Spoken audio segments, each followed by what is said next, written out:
আজকে আমরা এই বিষয়ে একটু আলোচনা করি। ভারত বিরোধিতায় ক্রমশ চরমে পৌঁছচ্ছে বাংলাদেশ।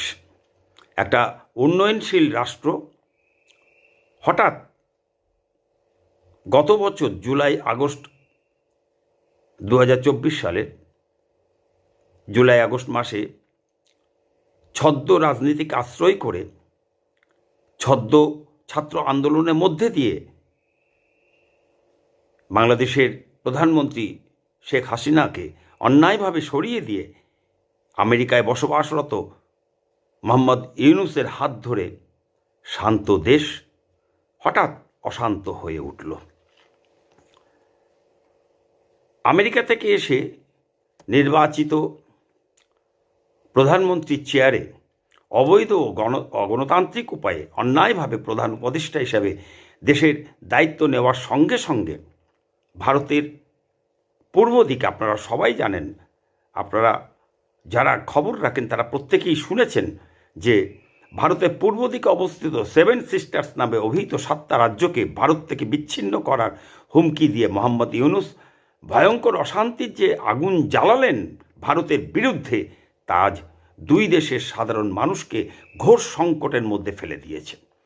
বহিঃশক্তির মদতে গত জুলাই 2024 থেকে ডিসেম্বর 2025 এই 18 মাস ধরে বাংলাদেশের অবৈধ প্রধান মোহাম্মদ ইউনূস ও তার মেটিকুলাস ডিজাইনে গঠিত ছাত্র আন্দোলনের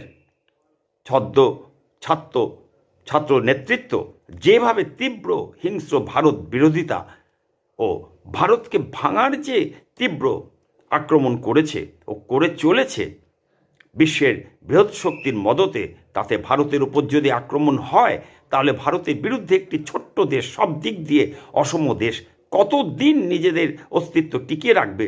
আজ এটা আমাদের দুদেশের সাধারণ মানুষকে আজকে ভেবে দেখার প্রয়োজন আছে। বিশেষ করে বাংলাদেশকে আজকে ভেবে দেখতে হবে।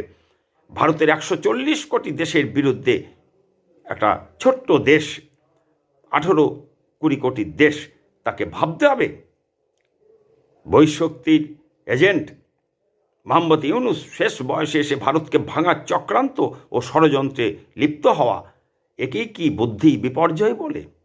নাকি জীবনে প্রতিষ্ঠিত হওয়ার পেছনে থাকা অহংকারী ক্ষমতাধর বহিঃশক্তির চস্য লেজ্জ ও পেয় সব রকম প্রক্রিয়ায় আয়োজিত ভোগ্যবস্তু দীর্ঘদিন ভোগ করার ফলস্বরূপ সময় এসেছে তা ফিরিয়ে দেওয়ার?